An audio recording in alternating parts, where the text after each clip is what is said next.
আকাশবাণী কলকাতা। স্থানীয় সংবাদ পড়ছে প্রবীর ভট্টাচার্য। প্রায় 5 বছর পর ভারতের রিজার্ভ ব্যাংক এই প্রথম সুদের হার কমালো। আরবিআই এর মুদ্রানীতি কমিটি এমপিসিসি সর্বসম্মতিক্রমে 25 বেসিস পয়েন্ট কমানোর সিদ্ধান্ত নিয়েছে। শীর্ষ ব্যাংকের গভর্নর সঞ্জয় মালহোত্রা 2025-26 অর্থ বছরে কেন্দ্রীয় বাজেট ঘোষণার পর রিজার্ভ ব্যাংকের প্রথম ঋণ নীতিতে রেপো রেট 6.50% থেকে 0.25% হ্রাস করে 6.25% করার কথা ঘোষণা করেন। অন্যদিকে স্ট্যান্ডিং ডিপোজিট ফ্যাসিলিটি এসডিএফ এর হার হবে 6%। এছাড়াও মার্জিনাল স্ট্যান্ডিং ফ্যাসিলিটি এমএসএফ এর ব্যাংক রেট হচ্ছে 6.5%।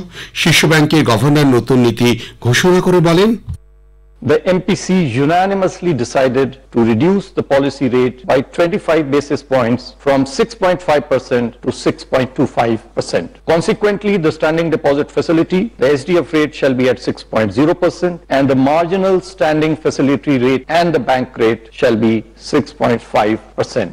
The MPC also decided unanimously to continue with a neutral stance and remain unambiguously focused on a durable alignment of inflation with the target while supporting growth. মুদ্রাস্ফীতি নিয়ন্ত্রণ করতে এবং দেশের অর্থনৈতিক বিকাশ ত্বরান্বিত করতে রিজার্ভ ব্যাংক এই সিদ্ধান্ত নিল বলে অর্থনৈতিক মহল মনে করছে।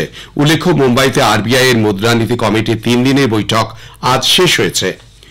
সোমবার রাজ্য বিধানসভার বাজেট অধিবেশন শুরু হচ্ছে। তার আগে আজ প্রথামাফিক সর্বদল বৈঠক ডেকেছেন অধ্যক্ষ বিমান বন্দ্যোপাধ্যায়।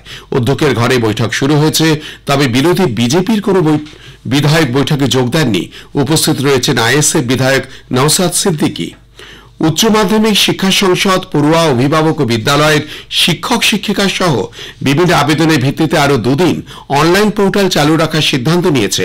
চলতি বছরে যে সমস্ত উচ্চ মাধ্যমিক পরীক্ষার্থী এখনো নাম নথিভুক্ত করেনি, তাদের সুবিধার্থে আগামী 12-13 তারিখ এই অনলাইন পোর্টাল চালু থাকবে। নির্দিষ্ট জরিমানার ভিত্তিতে ছাত্রছাত্রীদের নাম নথিভুক্ত করা হবে বলে সংসদের পক্ষ থেকে জানানো হয়েছে। কলকাতার আরজিকর মেডিকেল কলেজ হাসপাতালে তরুণী পিজিটি চিকিৎসককে ধর্ষণ ও খুনে দোষী সাব্যস্ত সঞ্জয় রায় সর্বোচ্চ সাজা অর্থাৎ ফাঁসির দাবি চেয়ে রাজ্য সরকারের আবেদন খারিজ করে দিয়েছে কলকাতা হাইকোর্ট। 2 বিচারপতি দেবাংশু বসাক ও মোহাম্মদ সাব্বার রশিদের ডিভিশন বেঞ্চ নিম্ন আদালতে সঞ্জয়ের আমৃত্যু কারাবাসের রায়কে চ্যালেঞ্জ জানিয়ে দাখিল করা রাজ্য সরকারের আবেদন নামঞ্জুর করেন। তবে একই দাবি জানিয়ে তদন্তকারী সংস্থা সিবিআই যে আবেদন জানিয়েছিল তা গ্রহণযোগ্য বলে বেঞ্চ জানিয়েছেন। বর্ধমান ডেন্টাল কলেজের মধ্যে এক মহিলা ইন্টার্নকে কুপ্রস্তাব দেওয়ার ও শ্লীলতাহানি করার অভিযোগ উঠল কলেজেরই সিনিয়র চিকিৎসকের বিরুদ্ধে। পুলিশের দ্বারস্থ হয়েছেন মহিলা ইন্টার্ন। অভিযোগের পরিপ্রেক্ষিতে ইতিমধ্যে তদন্ত শুরু করেছে বর্ধমান থানার পুলিশ। কেন্দ্রীয় সরকার রাজ্যে বিগত 13টি অর্থবর্ষে প্রাকৃতিক বিপর্যয়ের কারণে ঘটে যাওয়া ক্ষয়ক্ষতির হিসেব চেয়ে পাঠিয়েছে। 2011-12 থেকে শুরু করে 2023-24 পর্যন্ত ঘূর্ণিঝড়, বন্যা, ধস, খরা, অগ্নিকাণ্ড, মেঘভাঙা বৃষ্টি, হরপাবান, পতঙ্গের আক্রমণে ফসল নষ্ট সহ নির্দিষ্ট 12 ধরনের বিপর্যয়ের কারণে ক্ষয়ক্ষতির পূর্ণাঙ্গ রিপোর্ট চেয়ে পাঠানো হয়েছে বলে নবান্নের প্রশাসনিক সূত্রে জানা গেছে।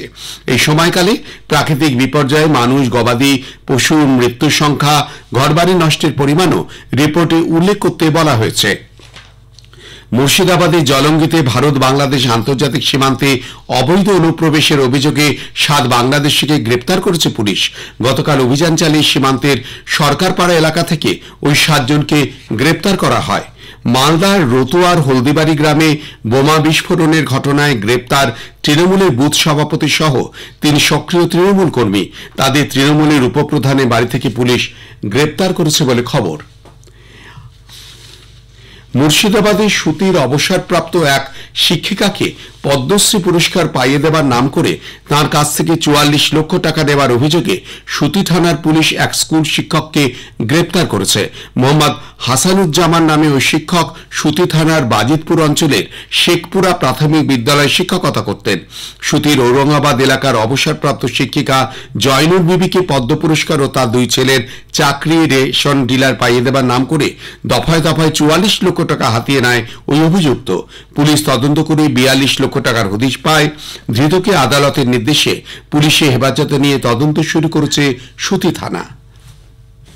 খবর শেষ হলো। পরের খবর 5টা বেশি 10 মিনিটে।